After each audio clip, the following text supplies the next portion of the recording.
Welcome back to the Hypersleep Channel. The day has finally relinquished its hold on you, taking with it the demands, the noise, and the bright, sharp edges of the waking world. You have navigated the hours and arrived at the only destination that truly matters, the sanctuary of the night. Tonight, we are going to travel forward, deep into the unimaginable future, to witness the quiet birth and peaceful silence of the very last universe that will ever exist. Settle into this safe, warm space. The air is still, and the shadows are soft. There is nothing you need to solve. Pull the covers up and feel the comforting weight grounding you. Let your head sink into the pillow. Allow your eyelids to become heavy, your jaw to unhinge slightly, and your hands to uncurl. You are safe, drifting, and free. In our daily lives, we are often obsessed with beginnings. We love the morning. We love the start of a project. We love the opening scene of a movie. Beginnings are full of energy and potential, but there is a different kind of beauty, a deeper, more soulful beauty in endings. Think of the feeling of closing a heavy book after reading the very last sentence. Think of the silence that fills a concert hall after the final note has been played, just before the applause begins. Think of the moment the rain stops, leaving the world washed in quiet. Endings are not about loss. They are about completion. They are about the peace that comes when a cycle is finished, when the circle is closed, and when there is nothing left to do but rest. So tonight, as we leave the noise of the present behind, we are going to seek out the greatest ending of all. We often think of the universe as something that goes on forever, a loud, busy place full of exploding stars and colliding galaxies. But even the cosmos has a bedtime. Even the universe has a final chapter. There is something incredibly soothing about this thought. It means that the noise is not infinite. It means that chaos is not eternal. It means that eventually, after all the stars have burned and all the galaxies have danced, the lights will turn off, the curtains will close, and the great, vast room of reality will finally be allowed to sleep. So, as you lie there in the comfort of your own stillness, let's find peace in the idea of finality. Let's drift toward that silent horizon, knowing that we are just visitors, watching a beautiful, quiet conclusion to the longest story ever told.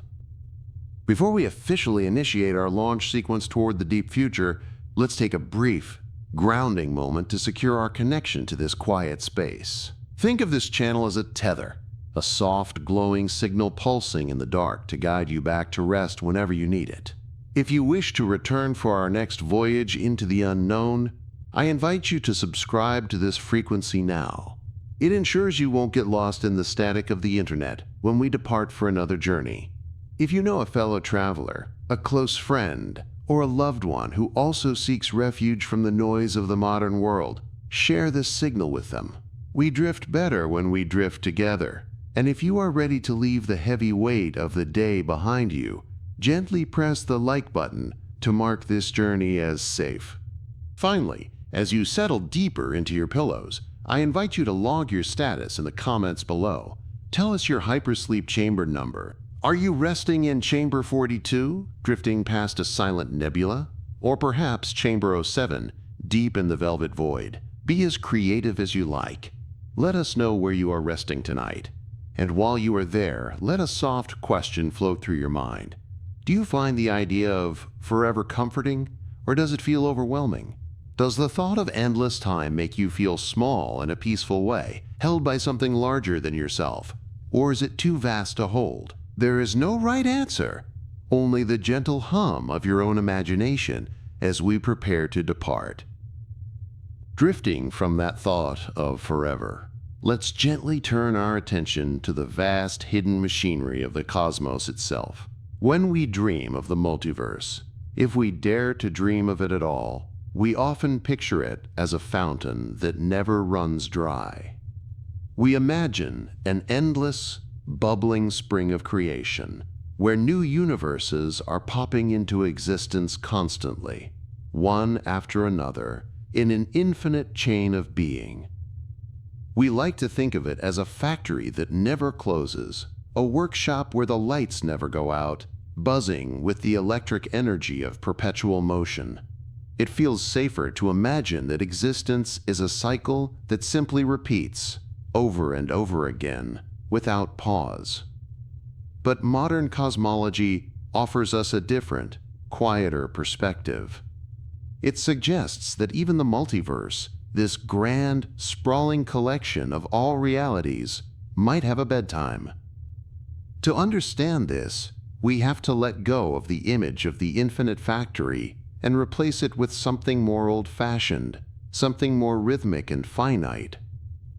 I want you to imagine for a moment a magnificent, antique grandfather clock standing in the center of a vast, dark hall.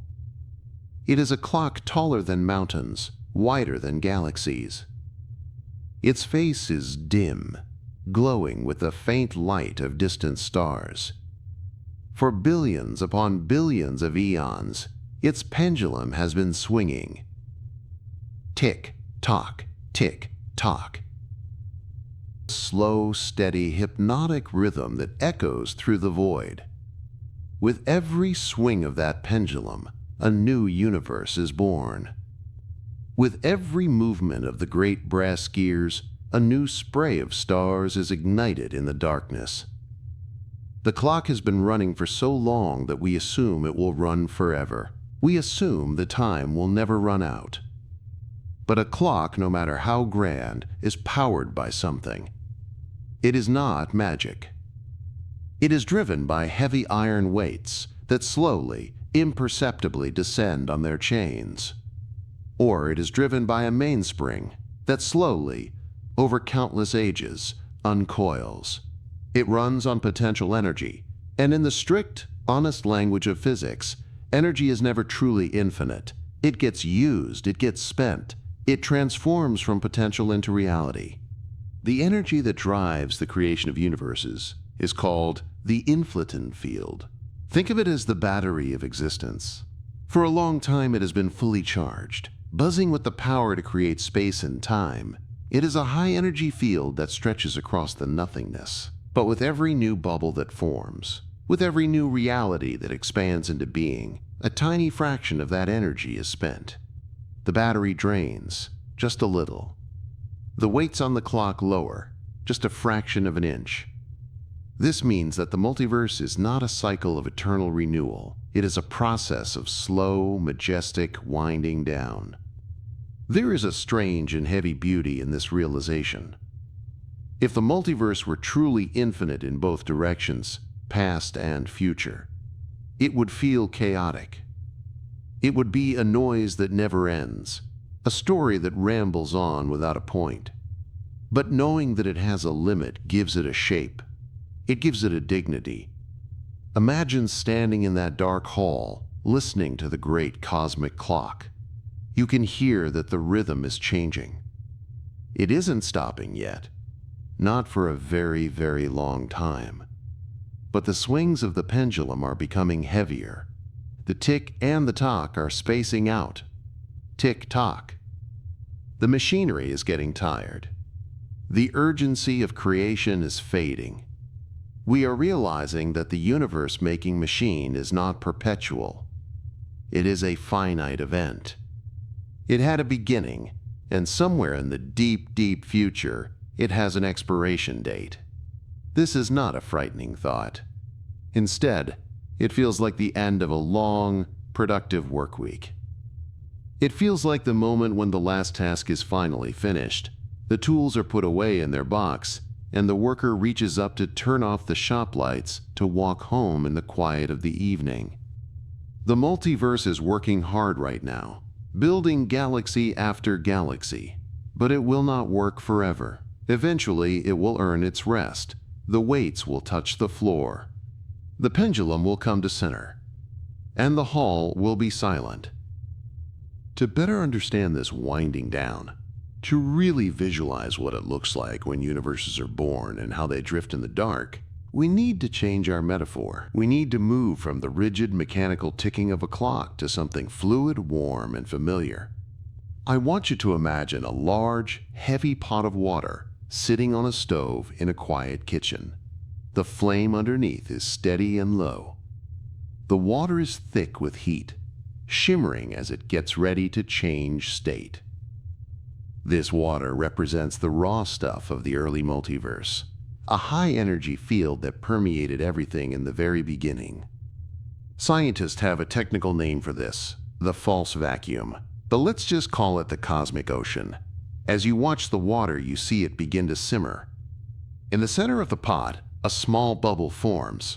It starts as a tiny pinprick of emptiness, then rapidly expands, rising toward the surface. Bloop! It opens up.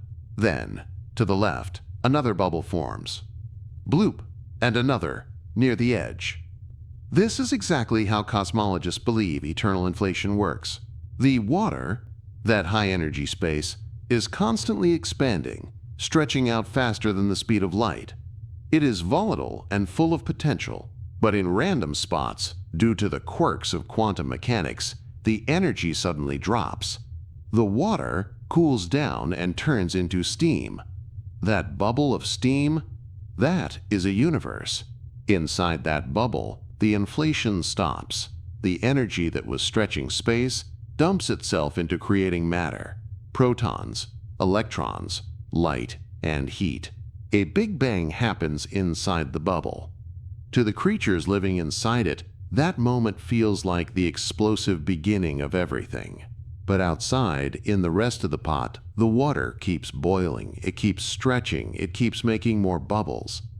So, picture our universe, everything we know, from the coffee cup on your nightstand to the furthest galaxy captured by our telescopes, as just one single bubble of steam rising in this infinite pot. We are floating in a frothy, cosmic foam. To us, inside the bubble, our world feels huge. It feels endless. We look out at the night sky and see billions of light years of space. But if we could zoom out and look at the pot from above, we would see that we are just one pocket of calm in a chaotic, rising sea. We are part of a texture that is much larger than ourselves. This theory paints a picture of the multiverse that looks a lot like a block of Swiss cheese or the foam on top of a cappuccino. It is a structure made of pockets. And here is where the visualization becomes vast. Because the water between the bubbles is expanding so fast, expanding forever, the bubbles are constantly being pushed apart. They are isolated from one another. We are drifting in a vast suspension of foam, surrounded by other bubbles we will never meet, each one containing its own laws of physics, its own stars, perhaps its own dreamers looking up at their own skies, wondering if they are alone. Let's hold this image for a moment. It is not chaotic like a violent rolling boil that spills over the sides. Think of it as a slow, rhythmic simmer, a gentle glug, glug, glug of creation. There is a soothing, hypnotic quality to watching steam rise. It reminds us of warmth. It reminds us of home. And it helps us realize that our universe is a contained, safe environment. We are held together by the surface tension of reality.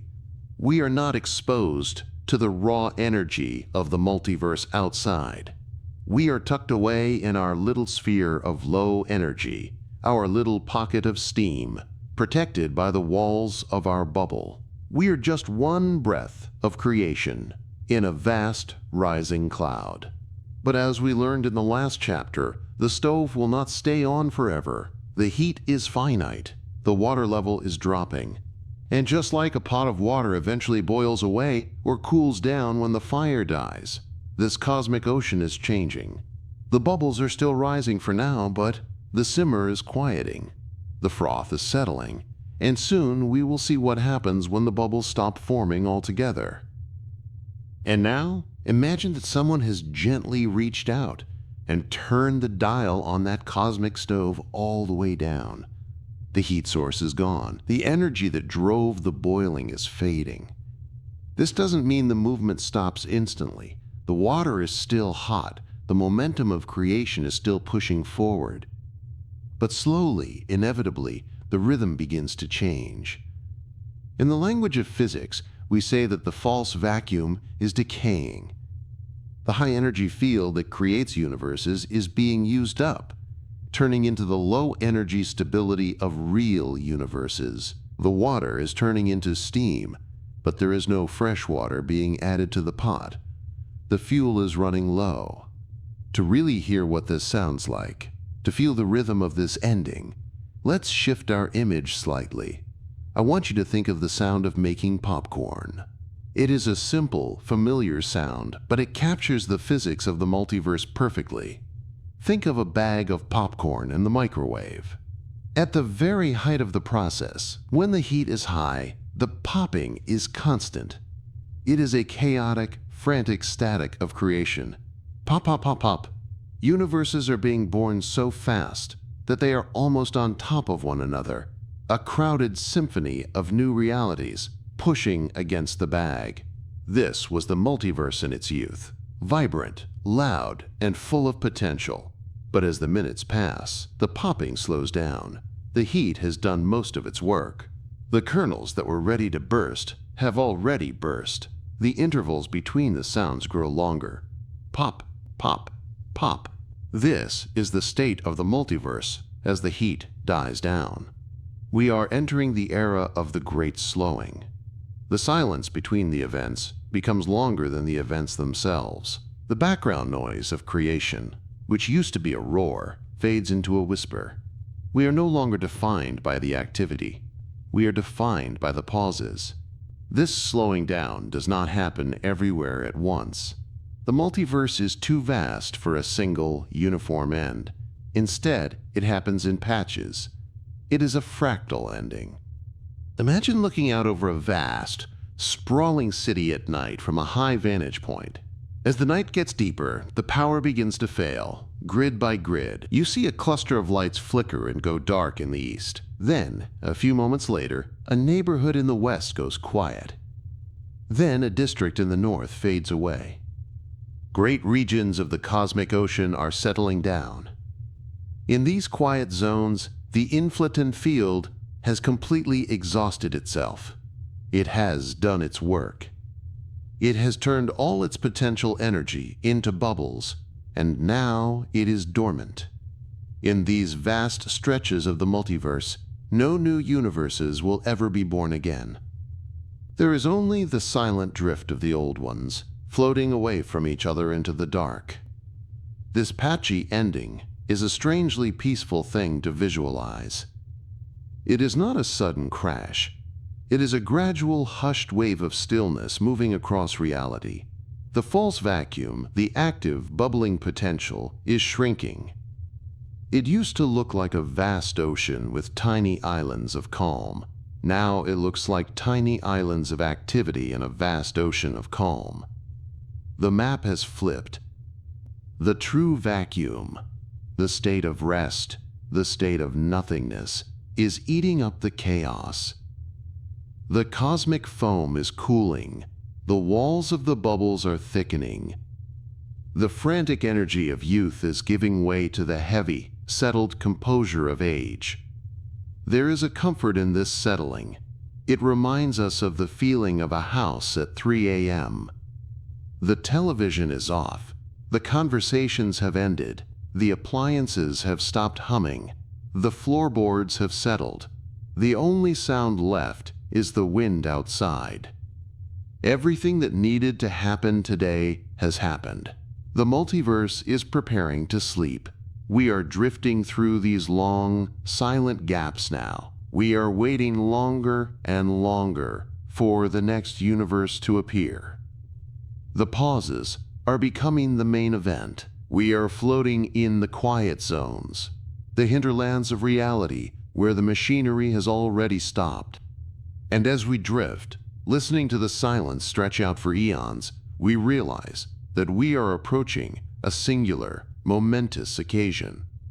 The kernels are almost all popped. The water is almost all steam. The The city is almost entirely dark.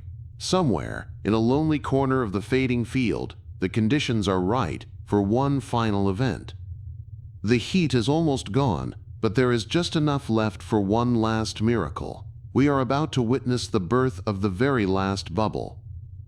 The silence has now lasted for an eternity. If you were an observer floating in the deep void, tasked with watching the cosmic pot, you would think the show was over. You would think the heat had gone completely cold.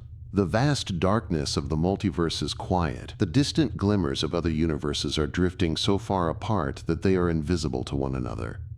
The popping stopped eons ago. The steam has dissipated. For trillions of years, there has been nothing but the expansion of the empty space between the bubbles. But there is one tiny pocket of potential left. Deep in the hinterlands of existence, in a lonely, forgotten region where the fabric of space is thin and weary, there is a small tremor. It is the faintest vibration, a ghost of the energy that once roared with the power of the Big Bang. The inflaton field here is like a vapor, scraping the very bottom of the barrel, gathering itself for one final effort. It is not a violent surge, it is a hesitation, a gathering of breath. In the early days of the multiverse, energy was abundant. Universes were born with the confidence of thunder. But here, at the end of time, the energy is struggling to find its footing. It ripples. It tries to knot itself into a bubble, but fails. It tries again and dissolves back into the mist, and then, softly, it happens. A bubble forms. It does not burst onto the scene with the thunderous applause of the early universes. It does not expand with the wild, youthful aggression of the first generation. It unfolds gently, like a flower opening in the twilight. It pushes back the darkness just enough to carve out a space for itself. This is it, the last universe. It is the caboose of the cosmic train. Imagine a train that is trillions of miles long, winding its way through a dark midnight countryside. For ages, the cars have been rattling past, brightly lit passenger cars, heavy freight cars, engines full of fire and steam. But now, the train has passed. The noise is fading into the distance. And there, at the very end, is the caboose. It has a single, small red lantern swinging on the back railing. It is the marker of the end. Behind it, there is no more track, no more steam, no more journey, just the empty rails and the quiet night. That is what this universe represents. Watch it float there. It is a perfect sphere, glowing with a pale, pearlescent light against the absolute black. It is precious in a way that the billions of others were not, simply because of its position. It is the youngest child of eternity, born into a house that has already gone to sleep. There is a profound solemnity in this moment. Imagine a painter who has spent a lifetime filling a gallery with masterpieces, canvas after canvas, full of color and chaos and genius. But now, the painter is old. The paint tubes are empty, squeezed flat. The brushes are worn down to the nub. The studio is quiet. With a steady, trembling hand, they mix the very last drop of pigment, touch the canvas one last time to add a single small star, and then lay the brush down forever. That is what this universe represents. The work is done. As this final bubble settles into the foam, a change sweeps through the multiverse. It is not visible to the eye, but it is fundamental to the structure of reality. The engine of creation, which has hummed in the background since before time began, finally shudders and goes still. The false vacuum has completely decayed. The potential energy has reached zero. The factory is closed. The lights are off. The doors are locked. Now, there are only the floating bubbles. There is no new water to boil. There is no new steam to rise. The silence that follows this birth is different from the silences that came before. The previous silences were pregnant pauses. They were moments of waiting. But this silence is final. It is a permanent state.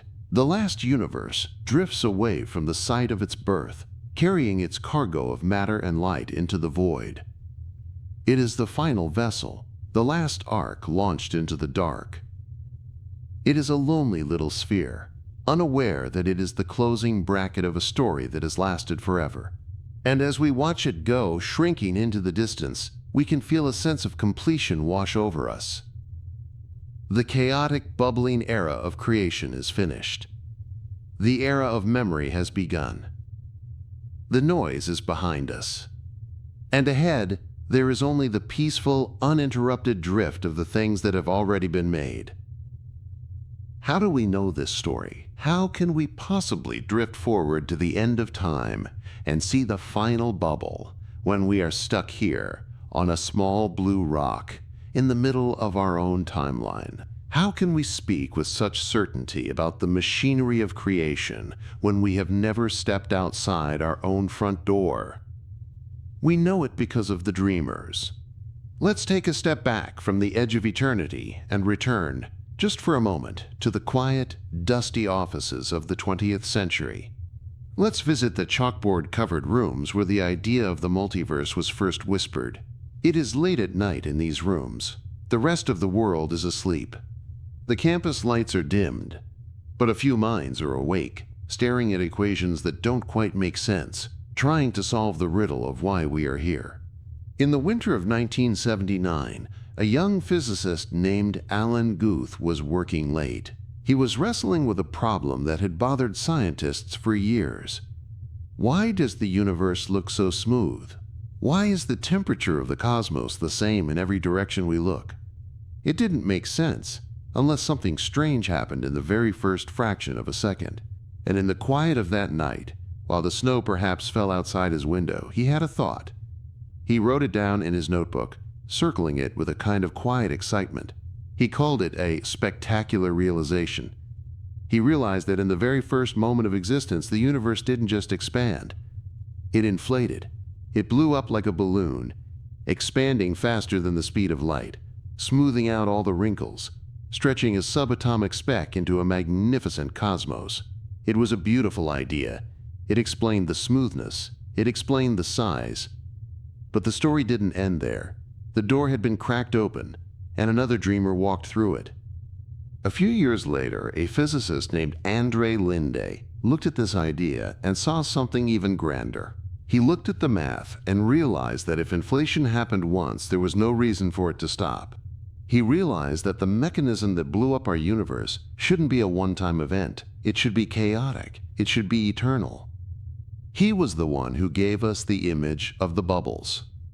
He imagined a universe that was constantly self-reproducing, a reality where big bubbles sprouted little bubbles, which sprouted even more bubbles, forever and ever. He called it eternal inflation. Imagine the feeling of that discovery. Before these dreamers, we thought we lived in a single, solitary room. We thought our universe was the entire house, a lonely, finite box containing all the stars and galaxies. But suddenly, because of a few scribbles on a page late at night, the walls fell away. Suddenly, we realized we were standing in a mansion of infinite corridors, a hotel with endless doors, a library with no ceiling. These scientists were not just doing math. They were writing a new mythology for humanity. They were peering behind the curtain of reality and finding that the stage was bigger than anyone had dared to imagine. There is something incredibly cozy about thinking of these physicists working in the dark. While humanity slept, they were drawing maps of the impossible. They were calculating the lifespan of forever. They were the cartographers of the invisible coastline. Science is often presented as cold and rigid, a collection of hard facts. But tonight, let's see it for what it really is. A bedtime story we tell ourselves to feel less alone. It is a way of looking into the dark and finding a pattern. It is a way of saying, I know where I am. We are the beneficiaries of their sleepless nights. Because of them, we can lie here tonight and visualize the cosmic boiling pot. We can picture the last bubble. We don't have to be afraid of the dark, because they have handed us a flashlight that shines all the way to the end of time. They taught us that we are part of a vast, bubbling, beautiful foam, and that while our time here is short, the story we are part of is incredibly long. They taught us that our universe is not an accident, but a member of a majestic family. So, as we prepare to step inside that final universe they predicted, that lonely caboose at the end of the train, let's offer a quiet thank you to the dreamers. They looked up at the ceiling of their offices and saw through it, all the way to the edge of the multiverse, and now we can follow their gaze. And now let us step across the threshold. We have watched the bubbles slow down. We have honored the dreamers who drew the map. Now, let's drift inside that final shimmering sphere, the caboose of the multiverse, and see what life looks like in the very last room of existence. If you were to wake up inside this universe, the first thing you would notice is the stillness. Our universe, the one we live in now, was born in a paroxysm of energy. It was born screaming, hot, and incredibly dense. It was crowded with particles bumping into one another, fusing, breaking, and igniting. It was a frantic, chaotic youth, full of tantrums and explosions. It was a big bang in the truest sense of the word, a moment of violent awakening. But the last universe is different. Remember, it was born from a tired energy field. It was created when the great cosmic battery was almost entirely drained. The potential energy that usually fuels a Big Bang was barely a flicker here. And so, this universe was not born with a bang. It was born with a sigh. It is a place that was born old. Imagine walking into a house that has already been lived in for 100 years. The floorboards are settled and comfortable. The air is still and heavy with dust motes floating in the lazy afternoon sun. The frantic energy of construction, of painting walls and moving furniture, is long gone. That is the feeling of this cosmos. It is a reality that arrived at the party after the music had already stopped and everyone had gone home to sleep. It is a low-density reality. In our own universe, matter is everywhere. We are spoiled by it. We have vast clouds of gas, spiraling galaxies, crowded star clusters, and planets made of iron and rock. We are rich with ingredients. Our pantry is full. But in the last universe, the pantry was almost empty when the cooking began. The inflaton field scraped the bottom of the barrel to make this place. It had to stretch the few remaining scraps of energy across a vast, expanding canvas. As a result, matter here is spread incredibly thin. It is a gossamer universe, delicate and transparent. Imagine floating in space in this final world. In our universe, if you look in any direction, you see a wall of stars. You see the Milky Way splashing across the dark. But here, the sky is almost entirely black.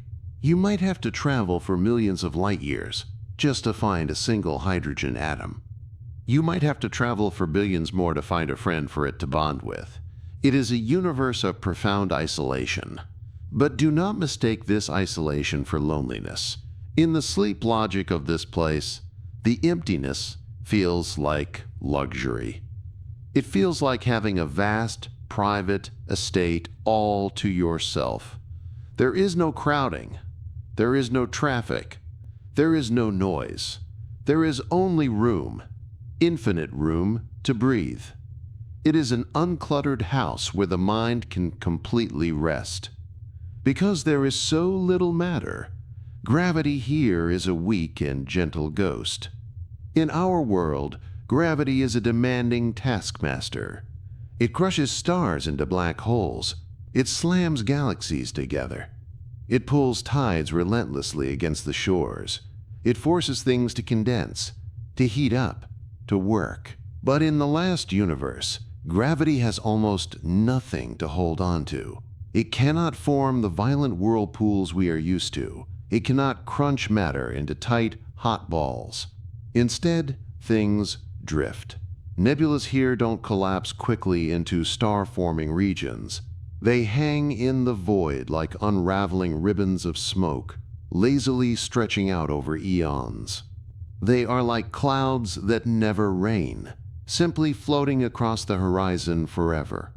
If a star does manage to form a rare, miraculous event, it doesn't burn with the furious blue-white heat of our sun. It burns low and cool.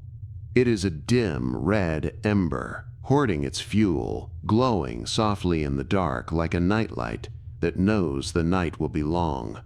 And because gravity is weak and matter is scarce, time itself seems to move differently.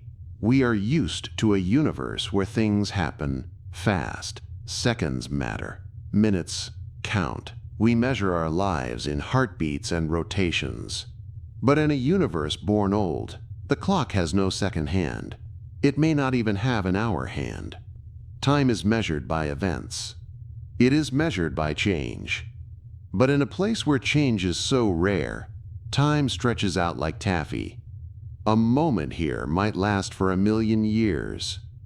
A brief pause might last for 1,000,000,000. There is no rush to get anywhere, because there is nowhere to go. There is no rush to become anything, because the universe is already in its retirement. Think of how soothing that is.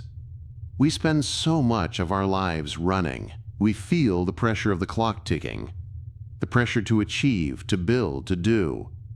We feel we must be productive to be valuable. But here is a reality that was created without that pressure. It was designed for rest from day one. It never had a peak to reach. It started at the finish line. It is a Sunday afternoon universe. It is permanently set to that drowsy, heavy hour when the chores are done, the meal is eaten, and the only thing left to do is sit in a comfortable chair and watch the shadows lengthen on the grass. As we drift through this sparse, quiet place, we realize that survival here means something different. It doesn't mean fighting, it simply means existing. It means floating in the vast, velvet gaps between the particles.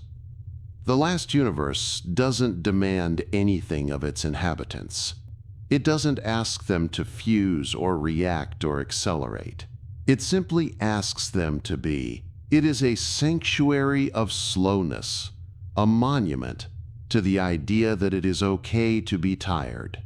It is okay to be empty. It is okay to simply drift, quiet and heavy, through the long, peaceful dark. To understand the true depth of this silence, we have to look even closer. We have to peer down into the very basement of reality, into the microscopic world of the quantum seeds that grow into galaxies. In the universe we know, our vibrant, crowded home, the early days were a time of intense quantum conversation. Imagine a pond in a rainstorm. The surface is covered in ripples. These ripples are quantum fluctuations, tiny variations in density where matter clumps together. In our universe, the rain was heavy. The ripples were deep. Where the water bunched up, gravity took hold, pulling in more and more matter until, crack, a star was ignited. Where the ripples intersected, great webs of galaxies were spun. Our universe is a painting made with thick, heavy strokes of oil paint. The canvas is crowded with color because the hand of creation was shaking with energy. But in the last universe, the rain had stopped. Because the energy field was so depleted, the quantum fluctuations were faint. They were not deep ripples. They were barely whispers on the surface of the water. They were ghost impressions. The seeds of matter were sown so sparsely that they could rarely find purchase. This means that the physics of emptiness is the governing law of the land. In our world, emptiness is the exception. We look at the night sky and see the voids between the stars as gaps. We define the universe by the stuff that is in it. We say, look at that constellation, or look at that nebula. The dark spaces are just the background. But in the last universe, the void is not the background. The void is the main character. The void is the subject of the painting. Imagine a sky that is not defined by lights, but by the magnificent, unbroken perfection of the dark. If you were to stand on a lonely planetoid in this universe and look up, you would not see the glittering jewelry box of the Milky Way. You would not see the comforting band of the zodiac. You might see, perhaps, one single faint smudge of light in the distance, a lonely galaxy that managed to form against the odds, billions of light years away. A single lantern in a dark forest. Everything else would be the deep velvet indigo of absolute nothingness. There is a strange, hypnotic comfort in this image. We are so used to visual noise, our eyes are constantly darting from one object to another. Even at night, we are bombarded by the light of the moon, the stars, the street lamps. But here, the eyes can rest. There is nothing to focus on, and so the gaze softens. The mind stops searching for patterns and simply accepts the expanse. And with this visual emptiness comes a sonic emptiness that is hard for us to comprehend. We tend to think of space as silent, but our universe is actually quite loud in the language of physics. Stars are roaring furnaces. Black holes hum with gravitational waves. Supernovas scream with radiation. The cosmos is crackling with radio waves, X-rays, and the static of collisions. It is a busy, noisy city street. But the physics of emptiness dictates that the last universe is a soundproof room. Because particles are so rare, they almost never collide. A proton could travel in a straight line for 1 trillion years and never hit another proton. It could fly through the dark forever without ever encountering an obstacle, without ever being deflected, without ever feeling the heat of friction. Think about that word, friction. So much of our stress comes from friction. The friction of traffic, the friction of conflicting schedules, the friction of too many people in too small a space. Even the air around us creates friction as we move through it. But in the last universe, friction is a memory. It is a world of perfect, frictionless flow. It is a pristine reality. It is a universe that has never been messy. It has never been chaotic. It has been clean, cold, and clear since the moment of its birth. Some might find this terrifying. We are creatures of the herd. We fear the dark because we fear what is hiding in it. But in the physics of emptiness, there is nowhere to hide. There are no monsters in the dark because there is no matter to make the monsters. There is only the dark itself. It is a harmless dark. It is a soft dark. It is the darkness of a heavy velvet curtain pulled shut to keep out the morning sun so you can sleep a little longer. This universe is a monument to minimalism. It is the ultimate Zen garden, swept clean of all debris, all clutter, all distraction. It is a place where the laws of physics have nothing to do but sit with hands folded, presiding over a kingdom of perfect peace. It is a soothing thought to hold in your mind tonight. Somewhere, at the end of time, there is a place where nothing happens and where nothing ever needs to happen again. A place where the silence is not an absence of sound, but a heavy, comforting presence that wraps you in its arms. As we float in this frictionless, silent dark, we begin to realize something profound about the geography of this place. We have talked about the emptiness inside the bubble, the vast gaps between the stars, the lack of matter, the gentle gravity. But now we must turn our gaze outward. We must look through the skin of the bubble and ask, who are the neighbors? In the early days of the multiverse, the neighborhood was crowded. When the pot was boiling, bubbles were rising thick and fast. They were packed together in the foam, jostling for space. In that era, the cosmos was a busy metropolis. There was always the theoretical possibility of a collision, a moment where two realities might brush shoulders in the dark. There was a sense of shared space, of a collective existence. But the last universe was born into a ghost town. Remember, the machinery has stopped. The inflaton field that created the landscape has evaporated. The water that held the bubbles is gone. This means that the last universe is not just isolated, it is experiencing the deepest solitude in the history of time. It has no siblings. It has no future neighbors.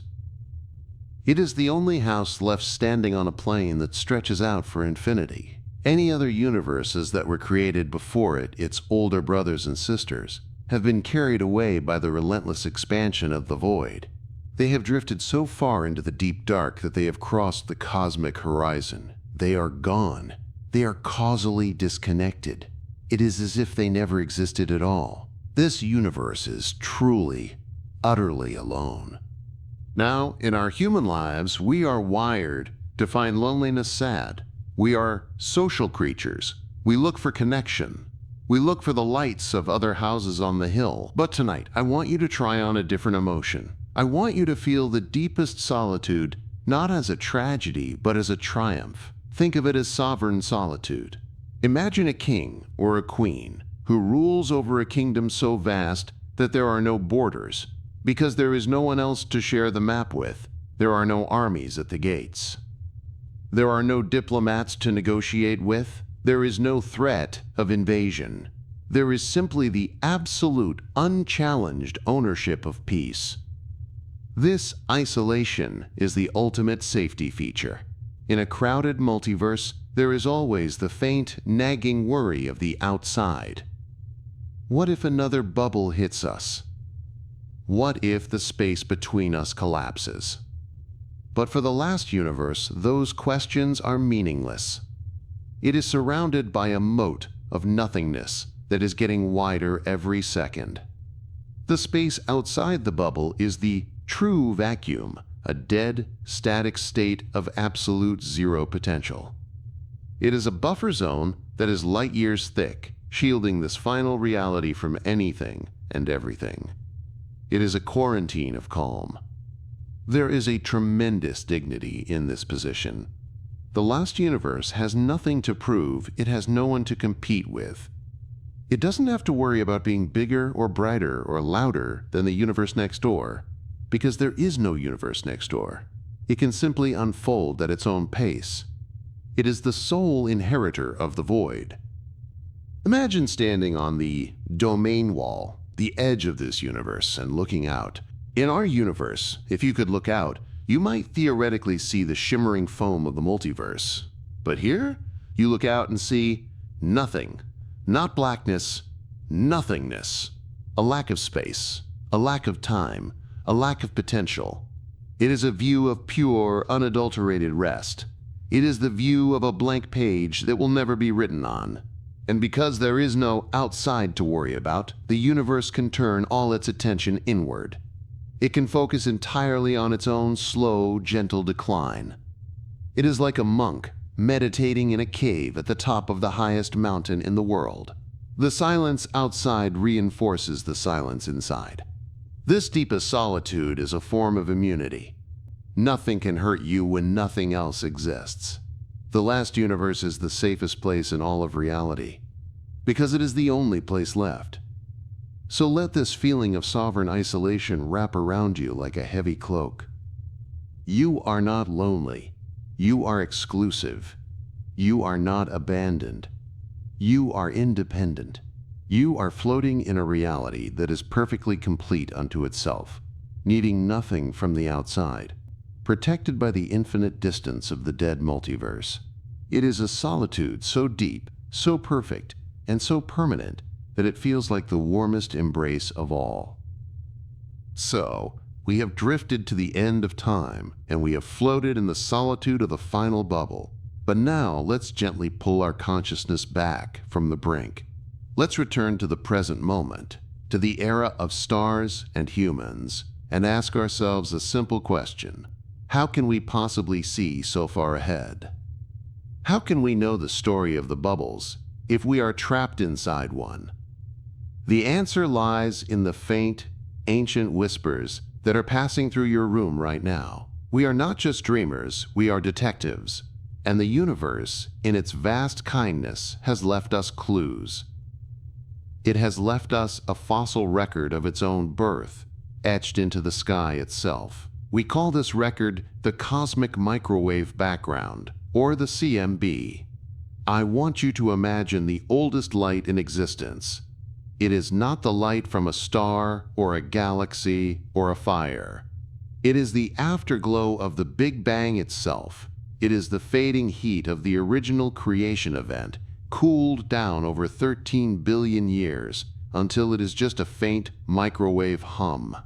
If you could give your eyes the power to see in microwaves, and you looked up at the night sky, you wouldn't see darkness. You would see a glowing tapestry. You would see a speckled wall of light surrounding us in every direction. The entire sky would look like a piece of mossy stone, dappled with patches of slightly warmer and slightly cooler energy. This is the baby picture of our universe. It is a snapshot taken when the cosmos was only 380,000 years old, a mere infant in the grand scheme of time. And hidden in this picture are the secrets of the multiverse. Scientists build incredible machines to look at this light. They build telescopes that look like giant golden honeycombs and float them out into the deep silence of space, far away from the noise of Earth.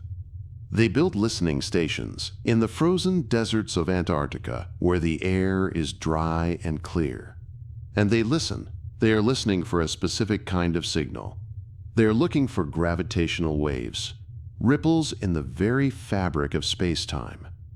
Imagine striking a great brass bell. Long after the sound has stopped, the metal of the bell is still vibrating. The air around it is still humming. The universe is like that bell. The inflation, that moment when our bubble burst into existence, was such a violent, powerful expansion that it should have rung the bell of reality. It should have sent ripples cascading through the cosmos. By studying the patterns in that ancient light, by looking at the swirls and the eddies in the cosmic microwave background, we are trying to find the signature of that ringing. We are looking for the fingerprints of the inflaton field, and what we find tells us the story of the boiling pot. The patterns we see confirm that the universe grew violently and fast, just as the theory predicts. They tell us that we are living in a bubble that expanded from a tiny seed. And if the math that explains the beginning is correct, then the math that predicts the end must be listened to as well. It is a profound act of time travel. By looking up, we are looking back. And by looking back, we can see forward. Think of the beauty of that connection. You, lying in your bed tonight, are connected to that distant, lonely future. The light that is passing through your walls carries the memory of the beginning, and hidden within that memory is the prophecy of the end. We build these machines not just to gather data, but to gather understanding. We want to know where we fit in the foam. We want to know if the boiling is still happening, or if we are the last ones.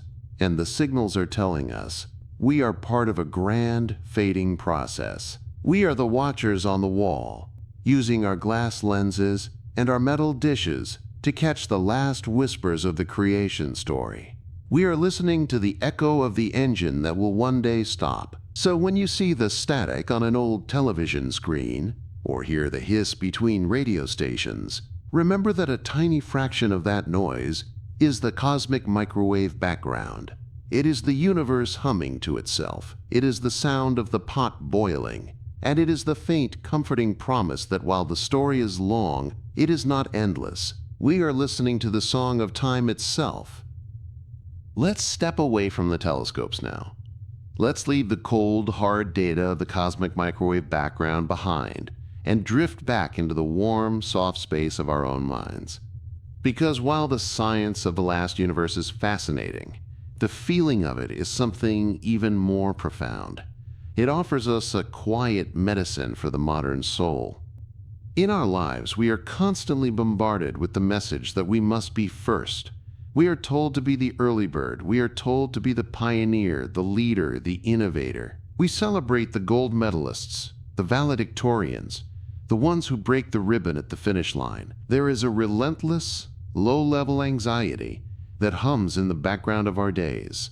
The fear of falling behind, the fear of being late, the fear of being last. We treat last as a failure. We treat it as a symbol of being slow or forgotten or not good enough.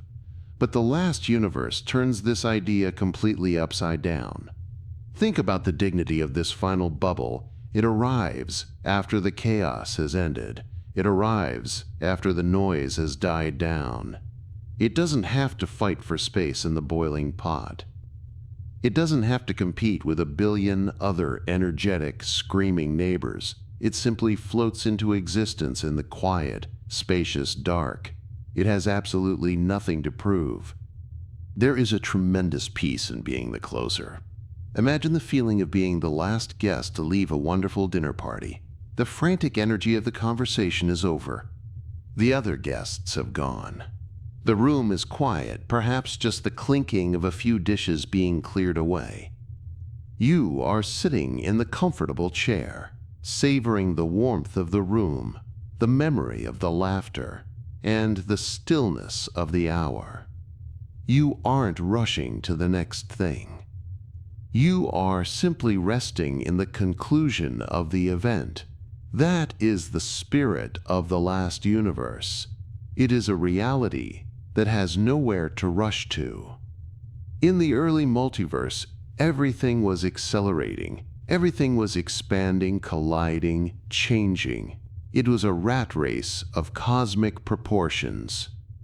But the last universe is born into a timeline where the race is officially over.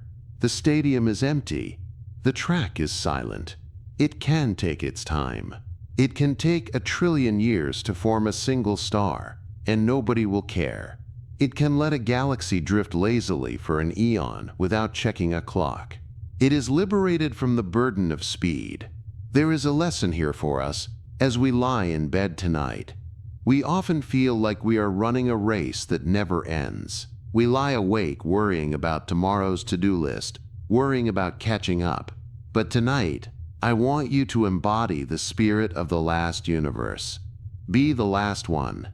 Except that for these next few hours, you don't have to be ahead of anyone. You don't have to be productive. You don't have to be on. You can be the slow, heavy, quiet thing at the end of the line. Think of the caboose again. It is not pulling the weight of the train. It is simply coming along for the ride, watching the tracks recede behind it. It represents endurance. To be last means you have outlasted everything else. It means you are the survivor. It means you are the sturdy, solid anchor that holds the line. The last universe is not a mistake. It is the ultimate destination. It is the place where the cosmos finally decides that it has done enough. So, let go of the need to be the spark. Let go of the need to be the explosion. Tonight, find comfort in being the ashes. Find comfort in being the echo. Find comfort in the heavy, settled peace of the final page.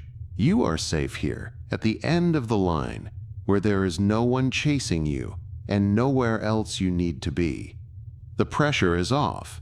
The universe has given you permission to be slow.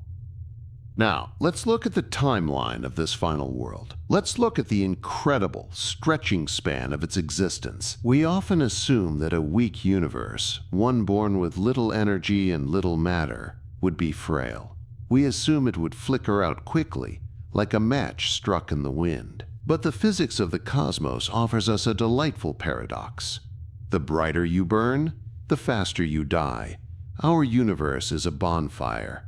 It is roaring with blue supergiants and bright yellow suns. It is consuming its fuel at a ravenous pace. In the grand scheme of things, our era of starlight is a brief flash in the pan.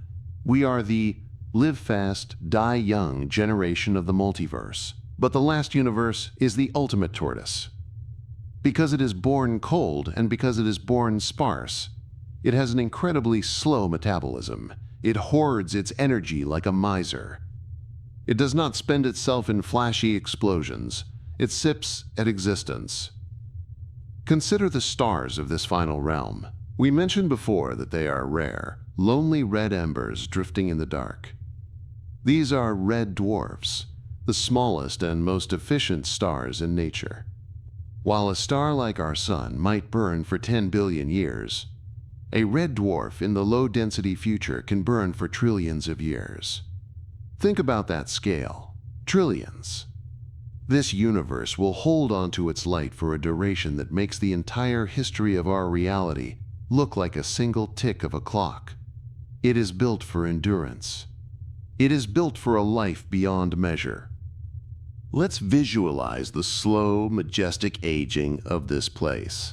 For eons upon eons, the red stars will glow, serving as the quiet guardians of the dark. They will be the only lighthouses in an infinite sea. But eventually, even their thrifty fuel supplies will run low. When they die, they will not go out with a bang. There will be no violent supernovas here. There will be no dramatic collapse. The stars will simply fade. They will gently transition from red to a cooling white, and finally to a cold, dark cinder. They will become black dwarfs, dead stars that drift invisibly through the void. This marks the beginning of the era of black holes. In this deep, deep future, the only things left with any energy are the black holes. They have swept up the remaining dust and debris. They are the heavy anchors of the universe. But even black holes are not immortal. As Stephen Hawking taught us, they slowly evaporate. They leak energy back into the universe in the form of a faint, ghostly glow called Hawking radiation. This process is incredibly slow. A large black hole can take a googol years to evaporate. That is a 1 followed by 100 zeros. So for an expanse of time that is effectively forever, the last universe will be populated by these silent, evaporating giants. It will be a place of shadows, where the only action is the imperceptible hiss of energy escaping from the gravity wells. It is a long, slow exhale. Eventually, the black holes will disappear. They will pop out of existence, leaving behind a fine mist of particles.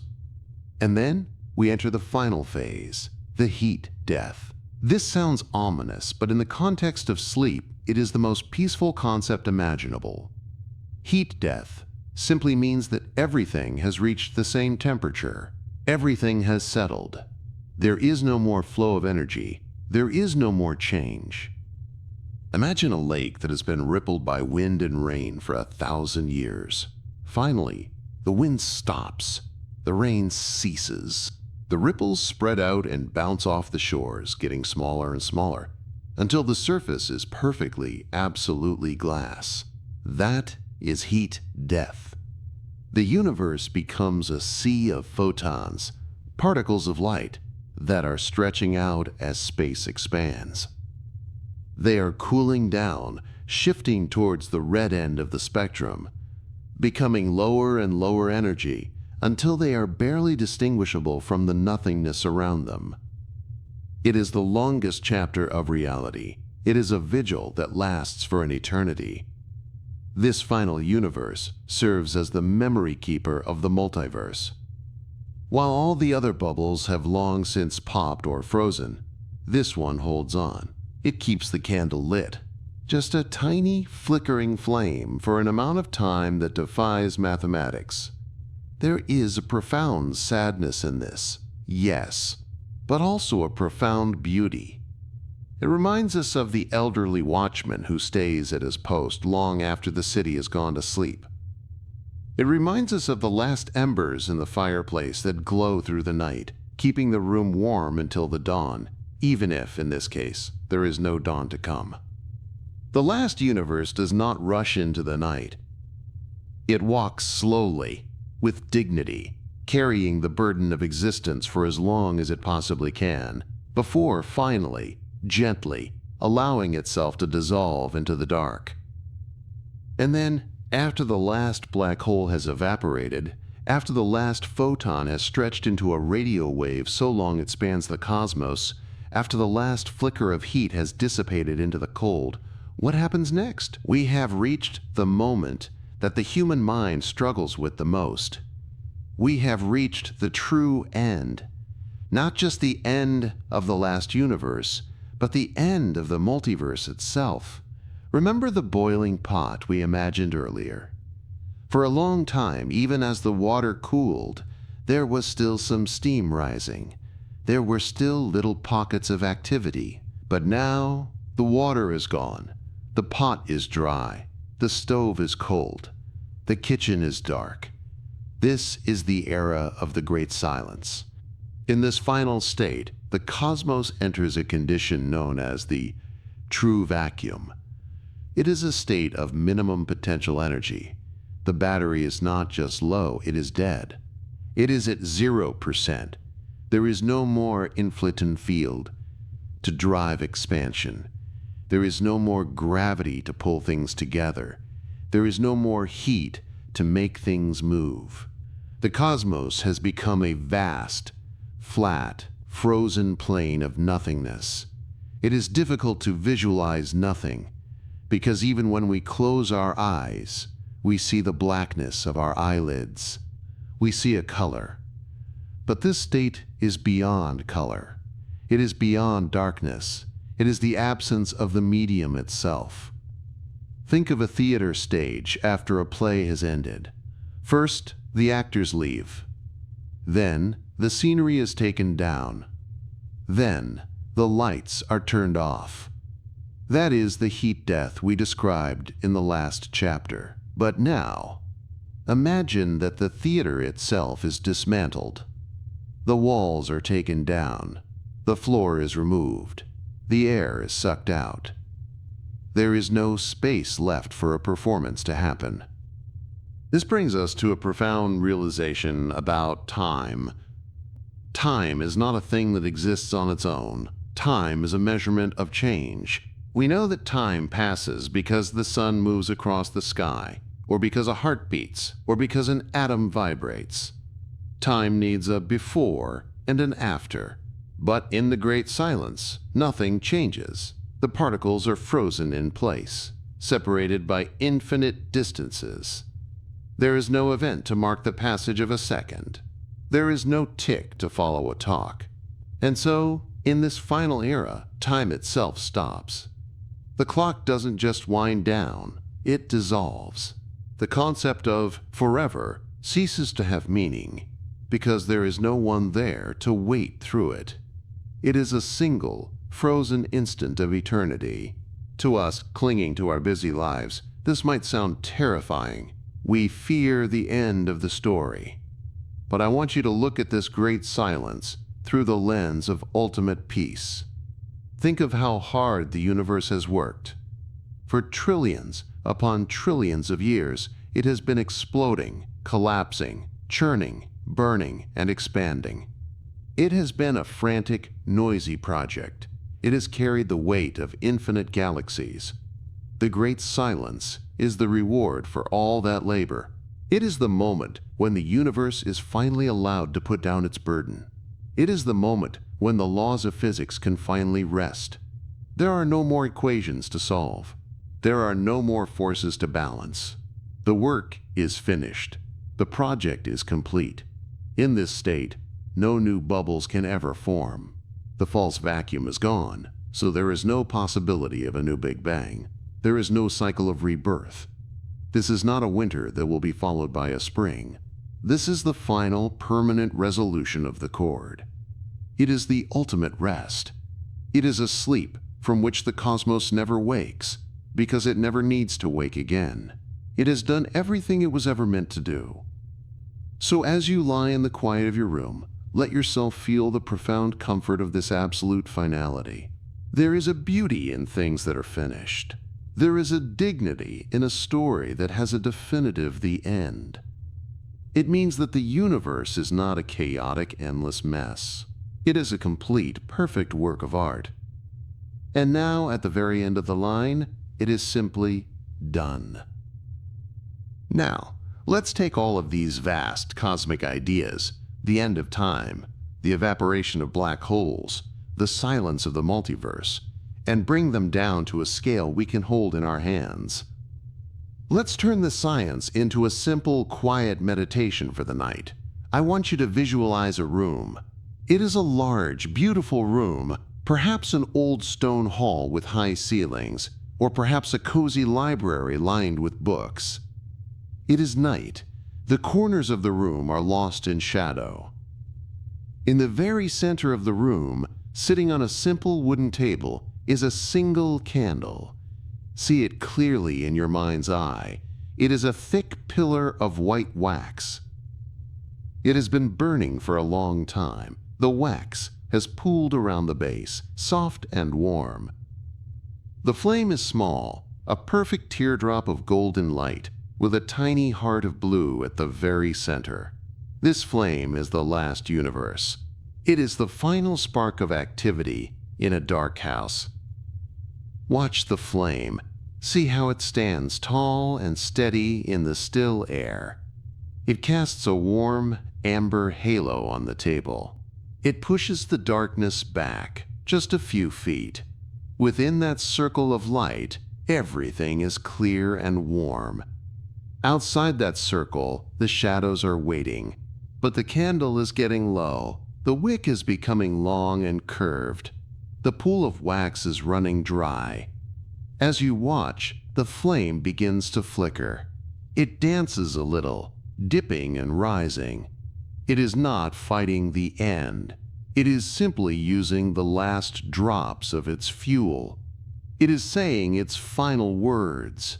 I want you to practice the art of letting it go. In our lives, our instinct is to protect the light. We want to rush over and shield the flame with our hands. We want to add more wax. We want to strike another match. We are afraid of what happens when the light goes out. But tonight, in this safe space, we are going to do something different. We are going to sit with our hands folded in our laps. And we are simply going to watch. Watch as the flame dips lower. Watch as it separates from the wick, hovering for a split second like a spirit. And then, watch it vanish. A thin ribbon of gray smoke rises into the air. The smell of extinguished candle wax, that familiar nostalgic scent of birthdays and church services, drifts through the room. And now, the darkness rushes in. It crosses the table. It fills the center of the room. It touches your face. Take a deep breath, in and out. Notice how you feel. The light is gone, but the room has not changed. The floor is still solid beneath your feet.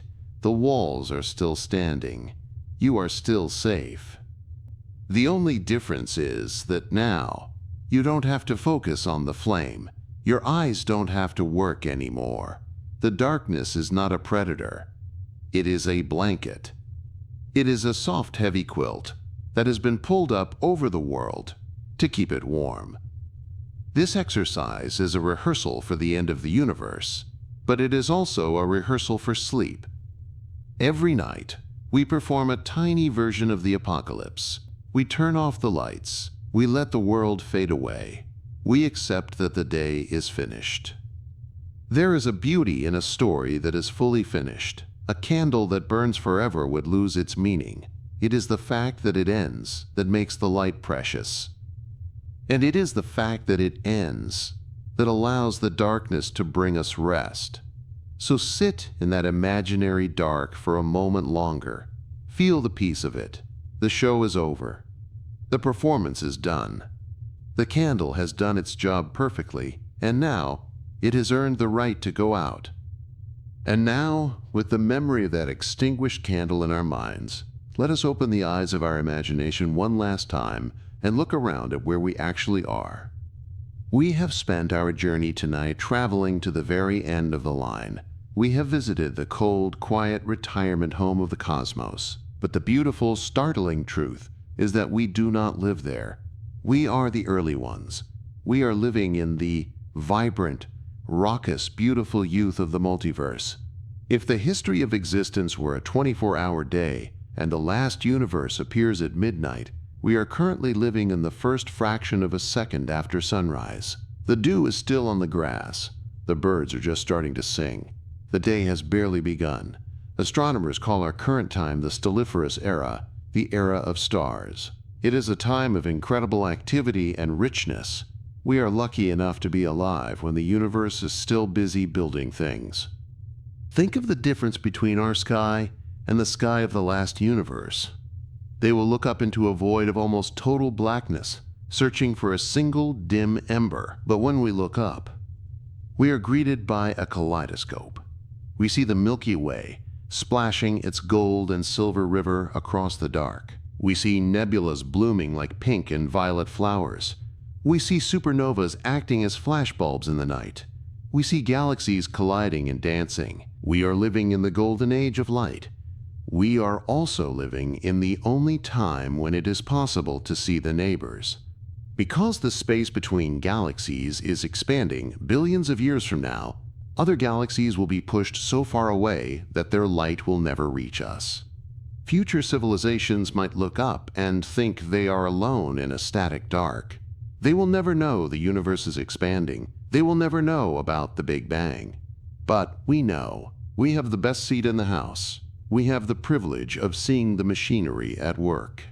There is a deep comfort in this realization. Sometimes we feel small.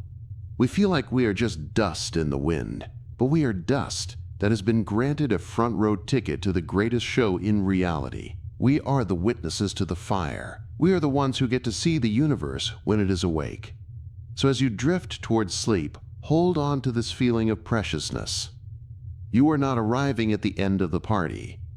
You are here while the music is playing. You are here while the candles are still lit. You are part of the vibrant, breathing, living beginning of the story.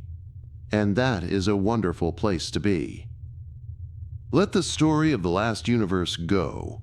Picture the pale, shimmering sphere receding into the dark void until it vanishes. The journey is complete. We return to the solid comfort of the present. Feel the room settle. The laws of physics are locked in place. You are anchored in a young, warm, bright universe. Let your body sink happily into the mattress. Your limbs and eyelids are heavy. All thought, wonder, and questions cease. Only silence remains. Your hypersleep chamber is sealed. The frequency drops to deep delta waves. You have seen the end of time and returned safely. I wish you a deep, dreamless sleep and absolute peace, held by a universe with trillions of years left to run. You are safe. You are home. Drift now. Good night, traveler.